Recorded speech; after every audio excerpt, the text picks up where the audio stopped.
Do you want to get big? Do you want to be strong? Do you want to swing an axe and cause tsunamis in Yokuda? Do you want to cleave your foes in twain with the air that you punch? Do you want to solo your alcoholic stepdad's belt? Well, you're in luck.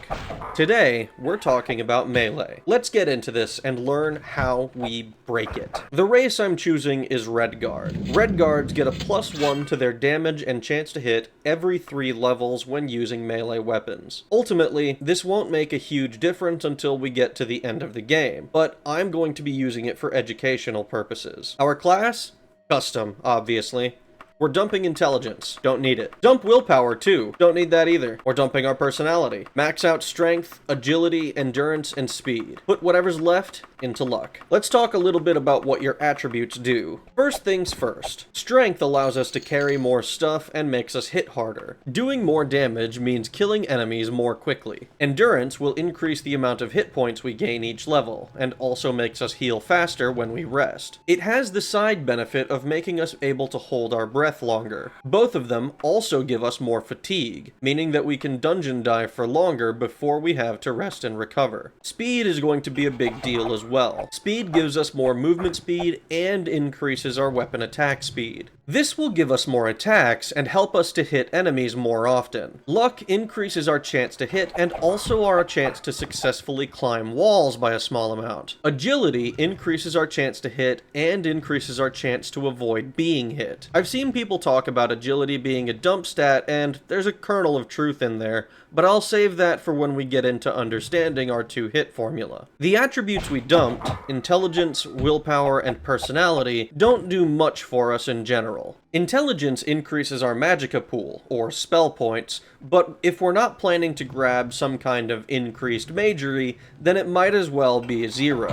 Willpower is kind of like agility in that its impact is mostly negligible, but since it's invoked much less often than agility is, it's easy to simply drop it. Finally, personality. Oh, personality. Consistently the least useful attribute in the series. It's only useful in a few specific circumstances, those being when attempting to pacify enemies, buying or selling items, and when trying to speak to NPCs. Let's talk skills. For primaries, choose climbing, dodging, and jumping. Yes, this matters a little bit. I'll explain the reasoning behind this a little bit later. For majors, pick your favorite weapon and critical strike. I'm going to be taking hand-to-hand. Notably, hand-to-hand does not gain the bonus that I mentioned from being a Red Guard. Like I said, I'm taking that for educational purposes. Mysticism will be our third major skill. This is only slightly important, and only once we get into enchanting our stuff in the end game. Feel free to drop it if you're not planning to do that. The only minor skill that matters is running. Choose at least one more magical school and fill out the rest with whatever. Let me explain what we're doing here. Because the game only takes 6 skills into account when calculating your character level, we're taking all of the skills that we can consistently use when dungeon diving. Dodging reduces your chance to get hit by enemies, and is trained by getting hit. Jumping increases your jump height slightly, and is trained by, well, jumping. Climbing lets you climb sheer walls, and is trained by doing so. Or at least attempting to. These are our primaries because we're going to be doing a lot of all of them. And importantly, if we decide we want to grind them, they aren't limited by our enemy's health pools. As for our weapon and critical strike, both of them train simultaneously. Your skill with your favorite weapon increases your odds of hitting your enemies with attacks. Critical strike is kind of the same, but works for all weapons and all attacks. Contrary to what you may expect from the name, you don't actually get a damage multiplier for getting a critical strike, unlike most modern games. Instead, critical strike gives you a chance at a bonus to your 2-hit chance. That sounds a bit complicated, but it's not really. At a critical strike skill of 37, you have a 37% chance at getting a +3 to your chance to hit. That means that at a critical strike skill of 100, you have a 100% chance of getting a +10 to your 2-hit. Hopefully that makes sense. Mysticism, as well as whatever magical school you put into your minor skills, are primarily here so that we can make sure that we have high enough stats to gain entry to the Mages Guild. We're going to be doing some enchanting, and the only way to do that is to join either the Mages Guild or the Temple of Julianos. This is just a setup for the late game, so that we can really see the heights that melee can achieve when we go all out. As for why we have running in our minor skills, we sprint a lot. We do a lot of running through these dungeons. I've done many playthroughs of Daggerfall at this point, and unless you're investing some time into grinding your skills, odds are running will be your highest level skill. Now, if you're playing the game totally casually, where exactly these skills are, as in primary, major, or minor, doesn't make a huge amount of difference. But I have some particular things in mind for this run, so let me explain exactly how this works. In Daggerfall Unity, your primary skills start at a random value between 28 and 31. Your majors start at 18 to 21, and your minors start at 13 to 16. All your other skills become miscellaneous and start between 3 and 6. After this, it takes your background career quiz and provides bonuses to them. Logically then, you'd probably want your combat skills to be under your primaries, and normally I would recommend that, but if you're going to be doing weird shit like grinding a specific skill, you want to make sure you don't accidentally hit 100 in the wrong order. You see, if one of your primary skills hits level 100, none of your other skills can go above 95. Now wouldn't that be a tragedy? Like I said, for a normal playthrough, this is probably not a big deal at all. For the record, I've never accidentally hit 100 on anything other than magical skills, usually destruction, just because of how much you have to cast them. But that's enough about skills. Let's talk about advantages and disadvantages. I've talked a little bit about them before in other videos, but basically we want to get ourselves down here so that leveling doesn't take quite so long. The less time we need to spend leveling any skill will just make things move a lot faster. At the same time though, we want to make sure we're doing maximum damage, don't we? We're going to take bonus to hit for animals, Daedra, humanoid, and undead.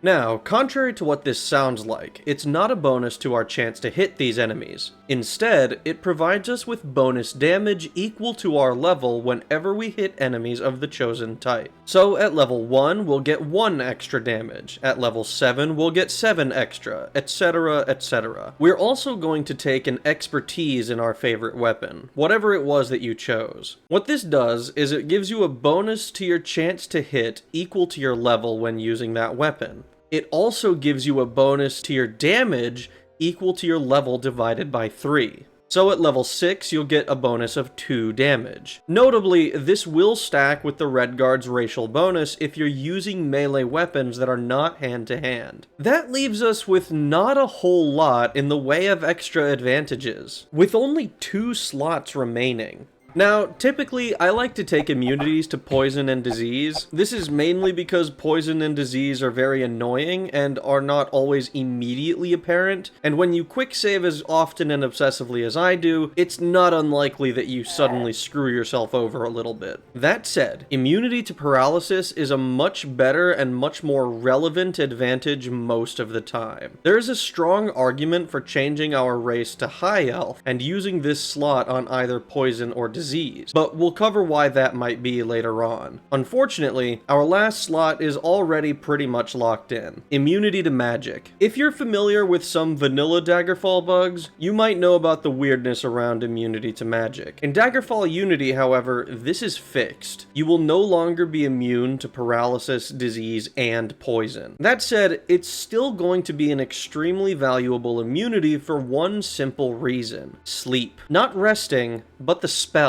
sleep. Sleep might seem like an innocuous who cares type of spell, but the fact that it targets our fatigue is pretty important. You see, maximum fatigue is capped at 200. That means that once our health bar is over 200, the most efficient way for monsters to attack us is to attack our fatigue bar instead of our health. Taking immunity to magic will shut off their ability to do that. While we're at it, let's up our max hit points per level. We're gonna put it all the way to 30. What this means is is that at level 1, we're going to have 55 hit points, and every single level after that, we're going to be gaining a minimum of 15 hit points plus our endurance modifier. That means by level 10, the lowest number of hit points we could possibly have will be 190. The highest possible will be 325. This is going to make us extremely difficult to kill. For reference, a Daedra Lord, the healthiest enemy in the game, caps out at 210 hit points. However,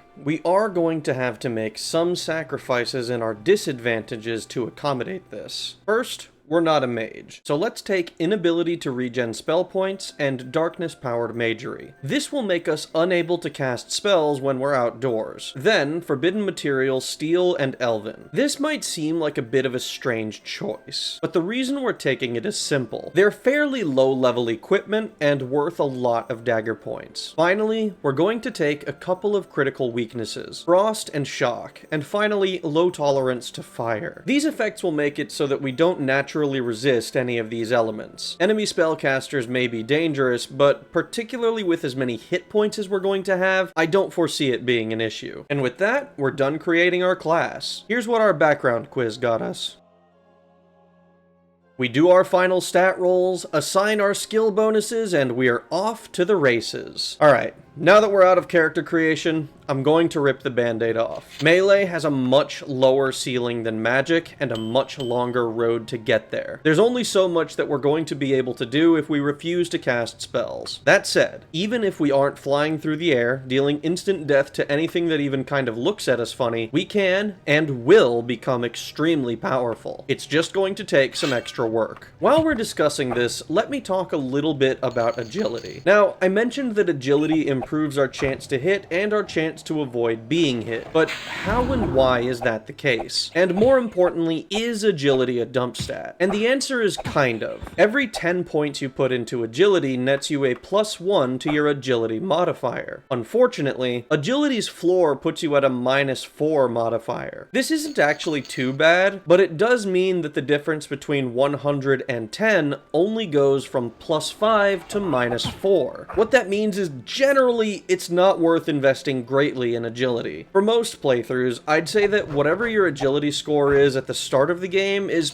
pretty much where it should stay. Maybe put a couple of points into it if it'll push you to the next breakpoint. Luck has the exact same effect on combat that agility does, and when I break down the combat formulas later, you'll understand why that is. For our purposes, obviously, we're going to be maxing both of these stats out. In fact, we're going to be maxing out all of the stats that we care about. Let's actually knock out a couple of them off rip. As we leave Privateer's Hold, we're going to do a little bit of Daedra hunting. We're going to go to a few different places and take out loans. What can I say, man? Gold is OP in this game. For this, we'll visit 5 different regions, taking out loans of 50,000 in each of them. 50,000 is the lowest amount of gold that any regional bank will give to a random person starting out. We need to max out these loans because if we want to summon a Daedra, we need to gather 200,000 to use the services of a witch coven. So we'll do that real quick. Gathering funds like this isn't particularly difficult early on, and while losing a bit of regional reputation may have some consequence, it doesn't really matter so long as we never revisit these regions. That said, if you're really dedicated to the roleplay, actually repaying these debts isn't that hard, especially once you get to higher levels. Oh, speaking of levels,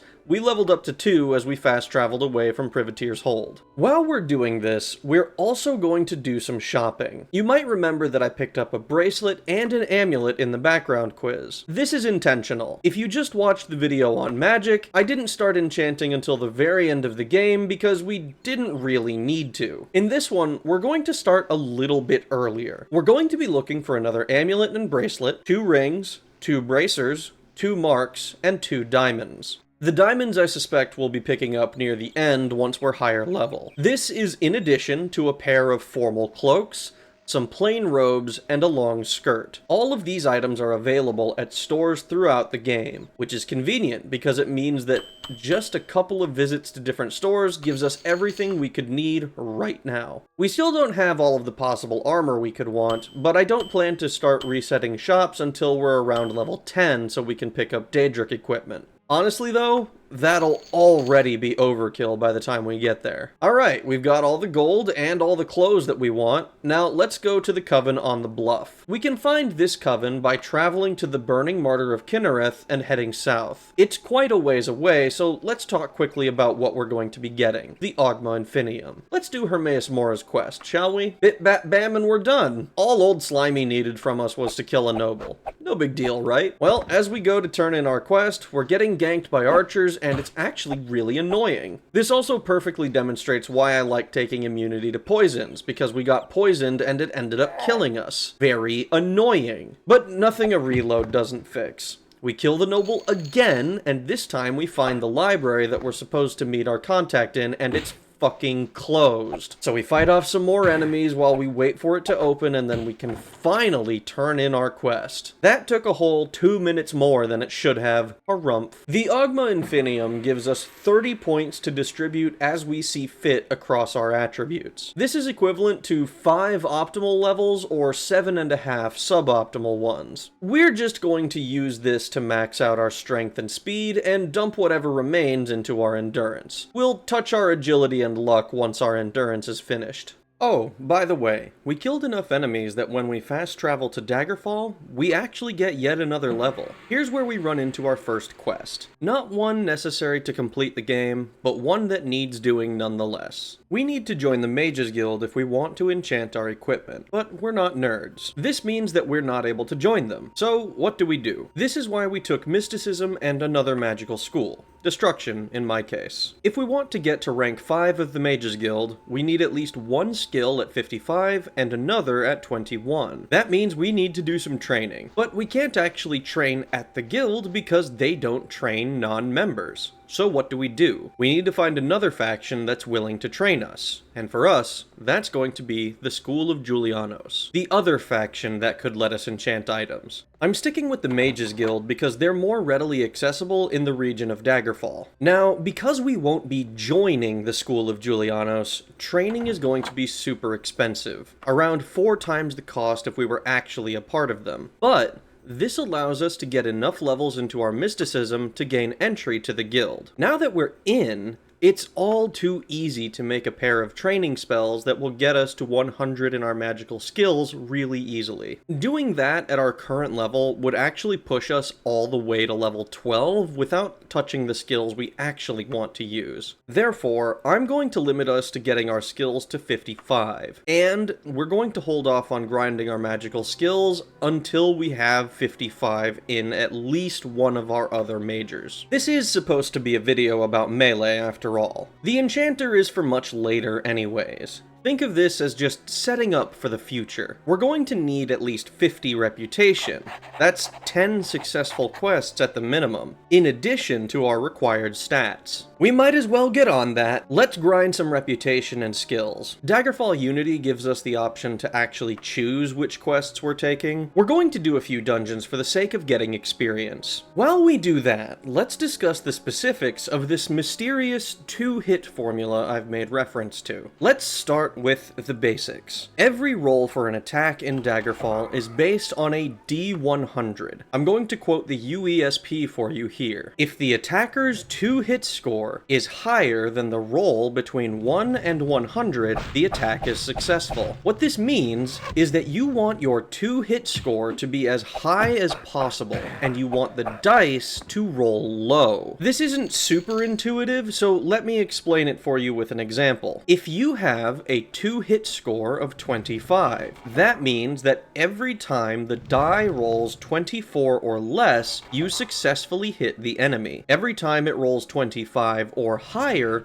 you lose the roll. This is about a 25% hit chance. This is important to understand when we go through the formula to determine this number. So how do we find our actual 2-hit score? Your character's 2-hit score is the sum of a bunch of different elements. The biggest contributors to the score are your skill level with a given weapon type and the material of that weapon. The biggest factor working against you is your target's armor class. We're going to calculate Morpheus's 2-hit score against this very first rat at the start of the game. We're going to be using this sword, which uses the long blade skill. Our long blade skill is 5. The blade is iron, which, when checking this chart, we can see has a modifier of -10, so we're at -5. Next is armor. For this, you can take the defender's armor value and multiply it by 5. This rat, for example, has an armor class of 6, so we multiply that by 5 to get 30. This brings our total to 25. Now we calculate agility. Our score of 90 is subtracted by the rat's score of 80, which gives us a total of 10. Then we divide the result by 10, which works out to 1, bringing our total to 26. Then we do the same with luck. Ours is 80, the rat has 50. 80 minus 50 equals 30. Divide by 10 and we get another +3, bringing our total to 29. This is where the game will calculate your critical strike. For us, that means there's a 31% chance that the game adds a +3 to our score. Until our critical strike is at 100, when it essentially acts as a permanent +10, I'm going to be omitting it from future calculations for the sake of simplicity. At this point, if you have less than 12.5% of your maximum health, you add +5 for Adrenaline Rush, if you took that advantage. We didn't, so we're going to leave it out. In this example, we're too low level to receive 2-hit and damage bonuses that Red Guards get, which would increase our 2-hit score by 1 for every 3 levels of the character. This makes our total 29. From here, we only have to find out our enemy's dodge skill and divide it by 4. So how the hell do we find the dodge skill? Well, as far as I can tell, enemy skills are set by their level multiplied by 5 plus 30. We can see this in the enemy entity file. Notably, it also caps enemy skills at 100. For the rat, this makes its dodging skill 35. This is then divided by 4, which is 8.75, and since decimals are truncated, that means we get a dodge value of 8, which makes our total 2-hit score 21. Now, I thought it would be fun to run a test to see how accurate we were, and of course that is where we run into a problem. For this test, I attacked the first rat 1,000 times using an iron sword. As you can see,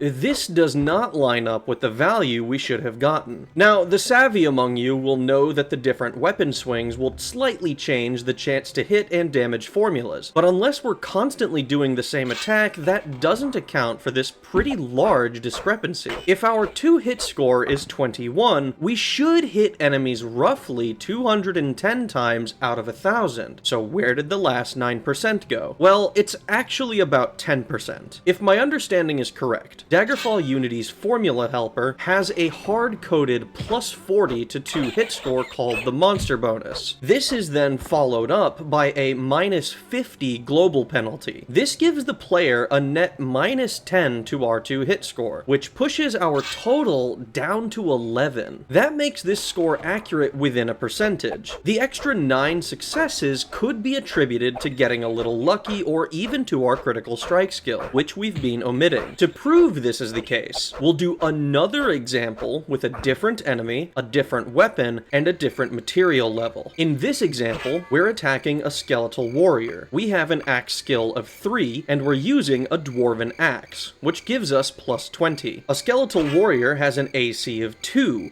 which we multiply by 5 for a value of 10. Our agility gives us a +2, our luck gives us a +3, and the skeleton's dodge skill should be at 75, giving us a dodge value of 18. We are also level 7, which means that as a red guard, we get +2 to our 2-hit value. So far, our total is 22. Applying the monster bonus and the global penalty gives us a net -10 to attacking monsters, which gives us an estimated 2-hit value of 12. Running the same test that we did before, 1,000 attacks, we can see that we successfully hit the enemy 144 times. Now remember, we've been omitting critical strike from our calculations, because it's not always activated. But In this second example, our critical strike is 41, meaning that it's activating 41% of the time and granting a bonus of +4 when it does. So a 14% hit rate is around what we'd expect. If we were getting the +4 all the time, we'd have a hit rate of around 16%. If you're confused by why the enemy's armor value seemingly improves our chance to hit enemies, it's because the system resembles those found in older versions of Dungeons & Dragons. Namely,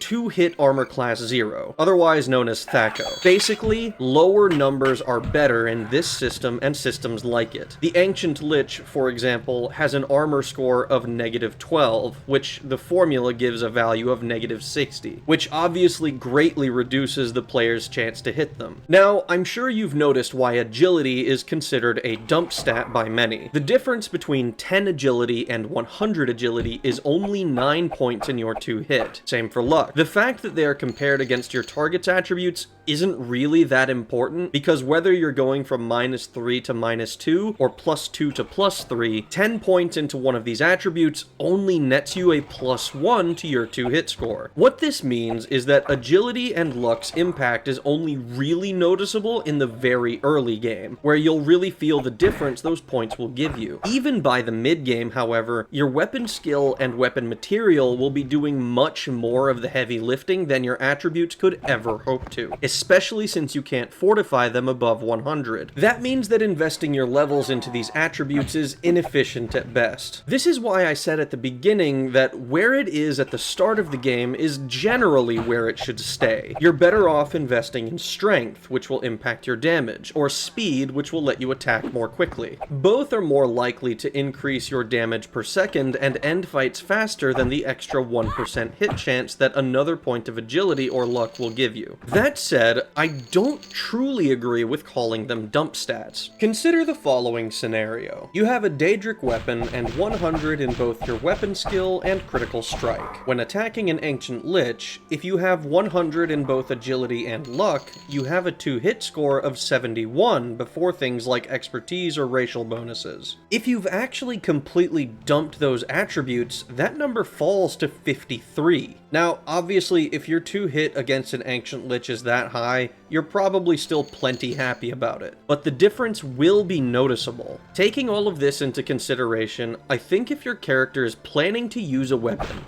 which most of them probably are, you want to get your agility and luck up during character creation, and then only invest in them if your speed and strength are already maxed out. If you're planning to use a lot of magic, intelligence is probably already your priority 1. Let's check back in. We've done all the quests for the Mages Guild that we have to, most of which were actual dungeons. We've gotten up to level 11 and finally maxed out our agility. Alright, phenomenal. Now that we've done all of that, let's double check our skills. We're going to train until our destruction skill is 21 and our mysticism is 55. We can do this despite the fact that we have almost no spell points because we aren't able to regen our spell points.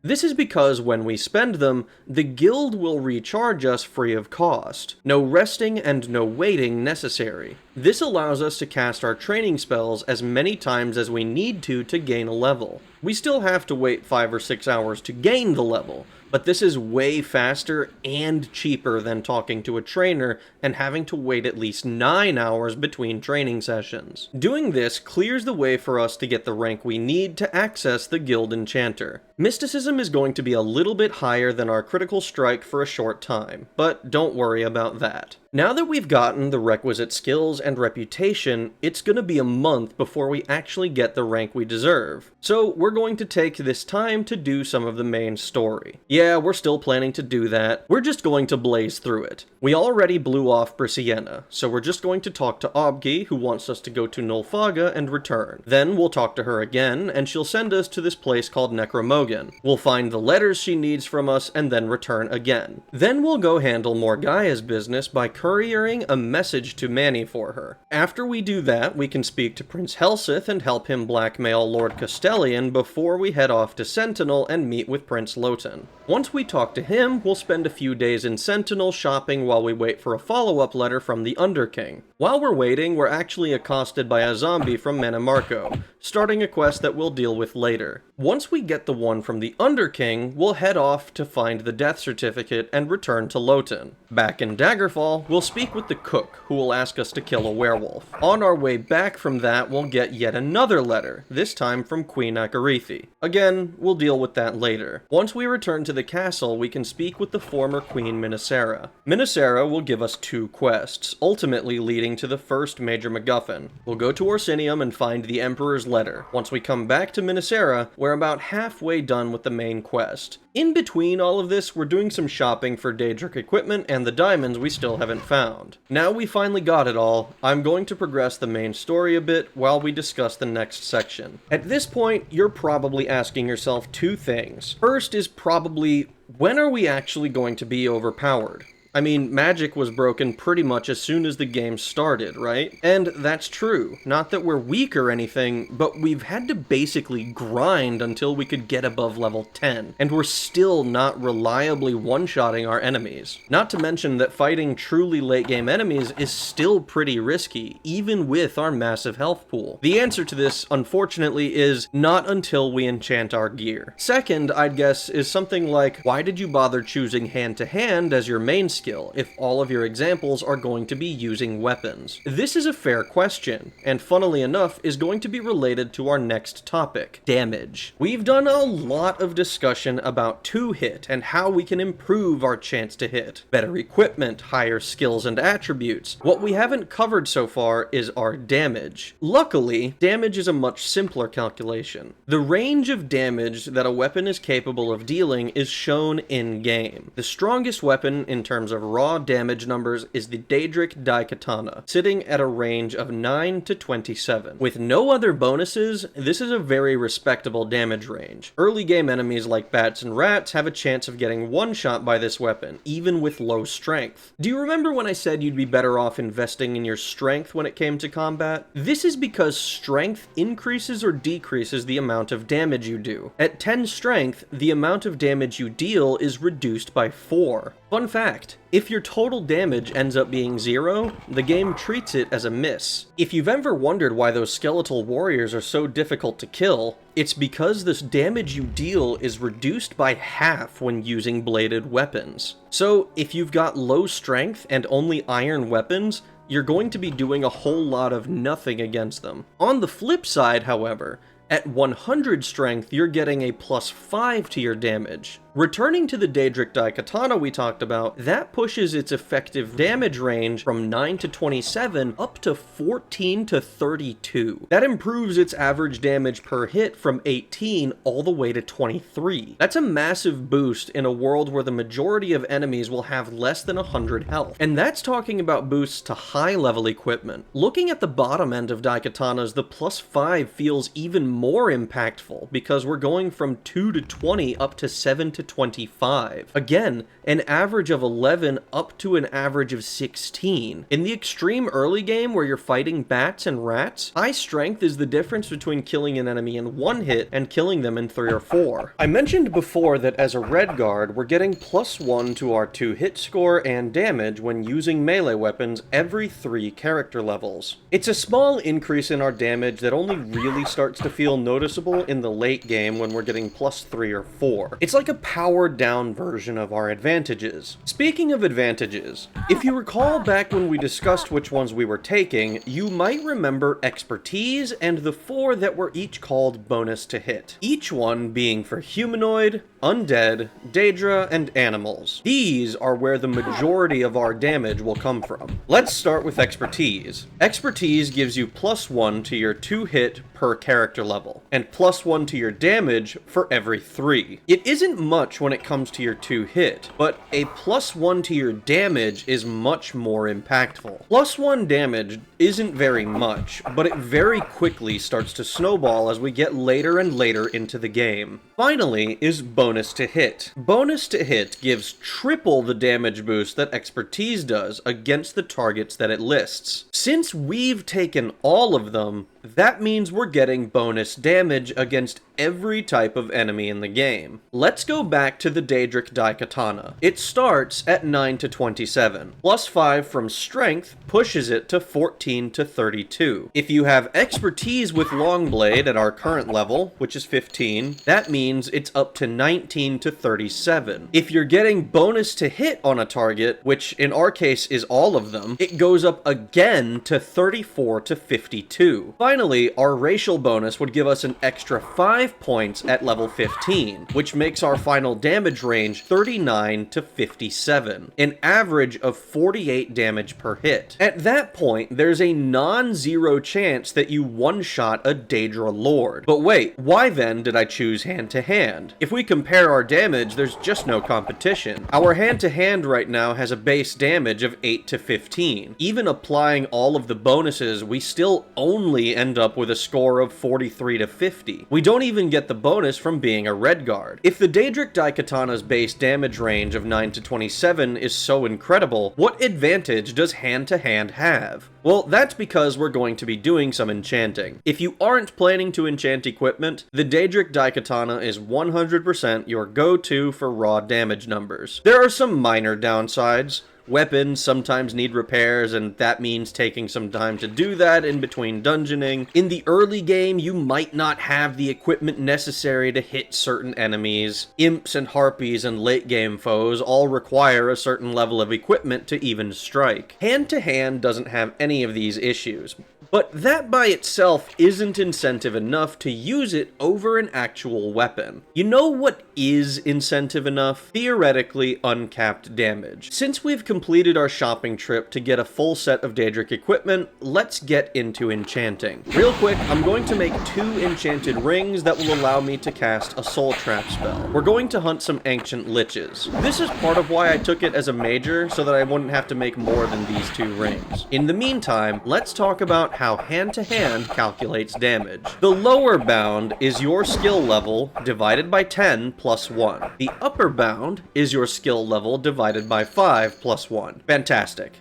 Why is this important? It's because it's the only combat skill that calculates damage based on your skill level. For all other weapons, skill level only improves your 2 hit score. Still important, still valuable, but doubly so for hand-to-hand. Especially because hand-to-hand doesn't have an equipment level to improve its odds of hitting enemies. You can't equip Daedric fists or something. So we have 4 items of clothing, 12 trinkets, and 8 pieces of armor that we can enchant. That is a total of 24 enchantments. That also means I'm going to be hunting 24 ancient liches for their souls. Finally, we'll enchant our final build. I'm doing this a lot earlier in the story than I did for my video on magic because it's not just damage we're going to be getting. I broke down enchanting a bit more thoroughly on my magic video than I will here, but here's the gist. Soulbound ancient liches give items more capacity to hold enchantments. Every single item that we enchant will have at minimum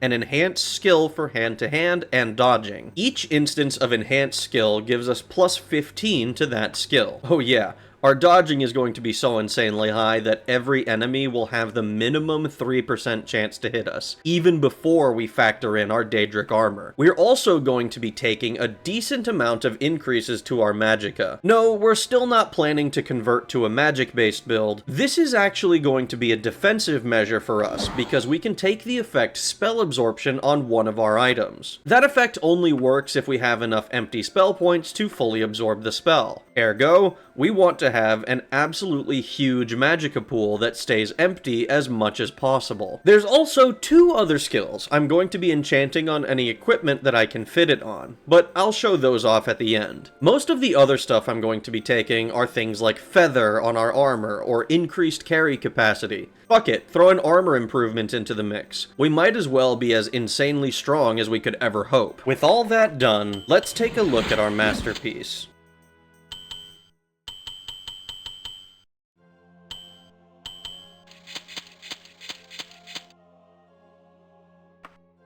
411 dodging, 445 hand-to-hand. Let's see what our damage range is now, shall we? Our base damage range is 45 to 90. We're level 16, so that means our damage is increased by a total of 21 between our expertise and bonus to hit advantages. This means we deal between 66 and 111 damage per hit every single time we hit an enemy. That's an average of 88 damage per hit, and with maxed out speed, that's somewhere in the neighborhood of 3 to 5 hits per second. We might not be guaranteed to one-shot everything, but only very few enemies will ever survive our assault for more than a second. Oh, and it should go without saying that we're at the hit cap of 97% chance to hit on every single enemy. But this is what I was hiding. That's right. Your running skill makes you run faster. Who'da thunk it, right? Your jumping skill, while usually very difficult to notice, does actually make you jump higher. We can now jump straight onto rooftops. This means not only are we extremely difficult to hit in combat, we're able to close the gap on our enemies and absolutely crush them before they even know what hit them. We finally made it, guys. We're finally overpowered. Now let's crush the rest of this story. It's no accident that I'm doing this Enchanting in Wayrest. We accepted Queen Akarithi's quest, which means that we've been tasked to steal a painting from the dungeon's depths. They couldn't stop us before, they definitely can't stop us now. Look, we'll stand here in the middle of a bunch of guards. No magic, no spells necessary. The few hits they get are inconsequential against our absolutely titanic health pool. Remember, we cranked that sumbitch up to maximum. We currently have a maximum of 415 hit points. We don't even flinch at their spellcasters, who we have critical weaknesses against because our spell points are high enough that we can just tank more than a few of their attacks. I decided to make a spell that would double our jumping height, mainly because it can burn off excess spell points, but then I found that it lets you control yourself mid-air. That, in addition to doubling our jump height, is actually kind of an amazing spell. But that's enough about magic. This is a video about melee. Mostly. From now on, we just need to clear parts of the story. As soon as we've given the painting to Akarithi, we're going to start traveling around Sentinel so that we can get a message from the Underking. The Underking will tell us about this place in Ikalan where we have a quest for him. Again, the Necromancers have no chance of stopping us now. Ancient vampires that once posed a potential risk to us now fold like so many lawn chairs before us. We crush the castle's defenses and return to the Underking's agent. He tells us about the real tomb of King Lysandus.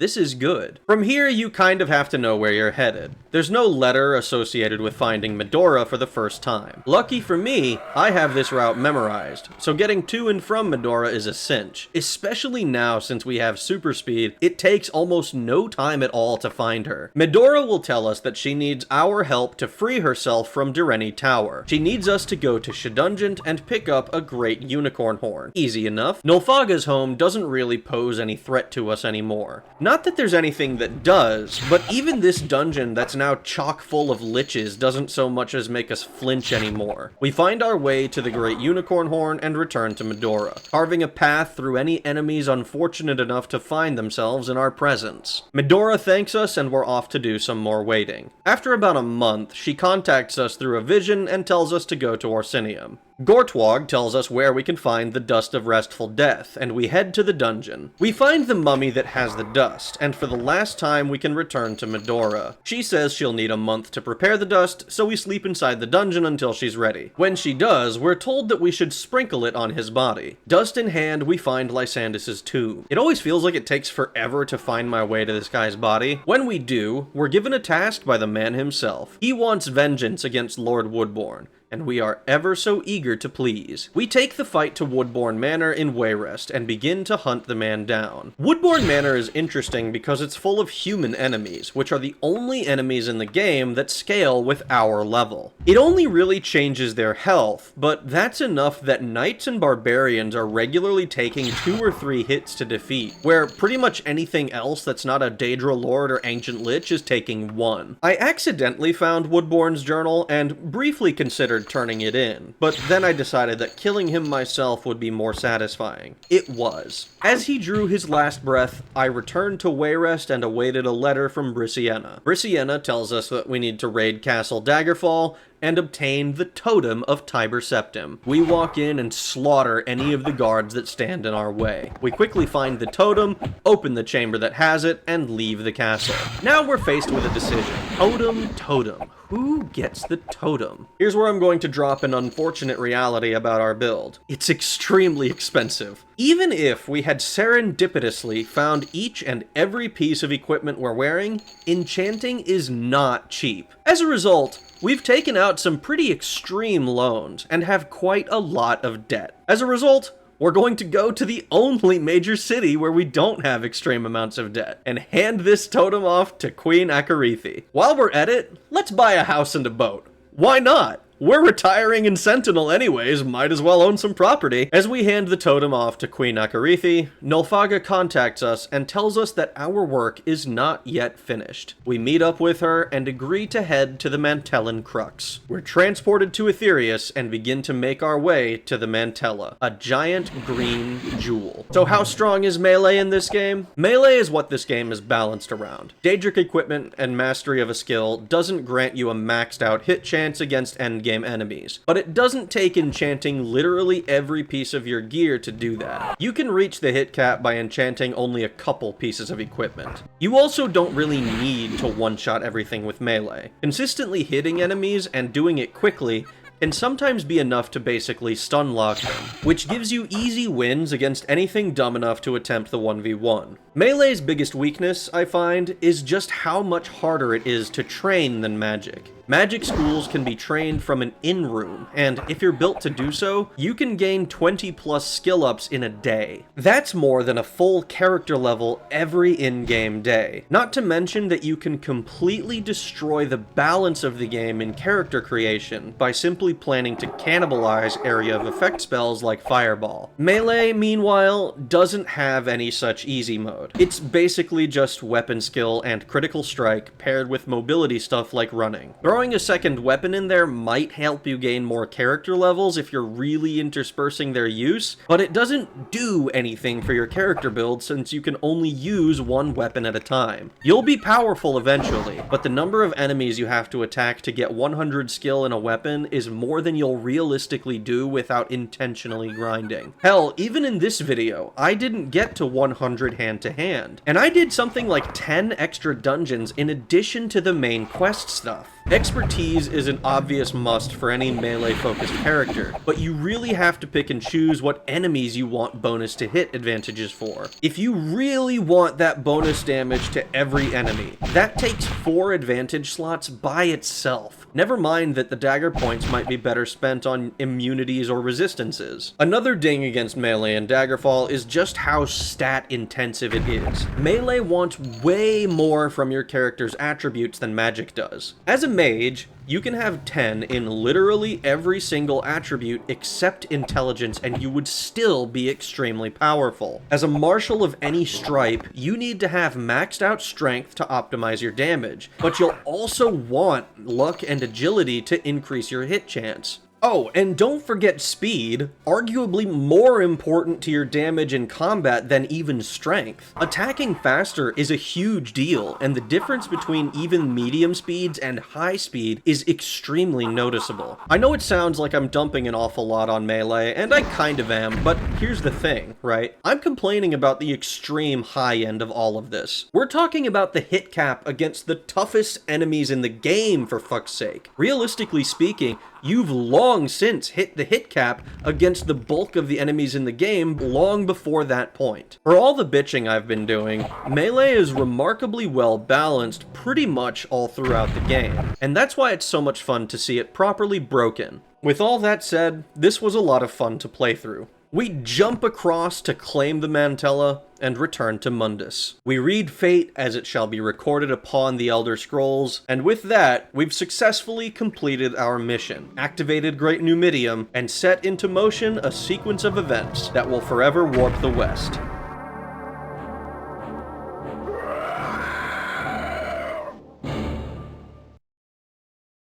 I hope that this was as much fun to watch as it was to put together. I got stuck for like a week trying to figure out how dodge was calculated and why the initial 2 hit values didn't work. Having to actually read through Daggerfall Unity's code was an interesting experience and only makes me appreciate the work that went into this project even more. I want to express my gratitude for 10,000 subscribers. I'm blown away by how many of you there are now, and I can't thank you all enough for the support you've given me. Seriously, thank you all. I hope you all have a great day, and thanks for watching.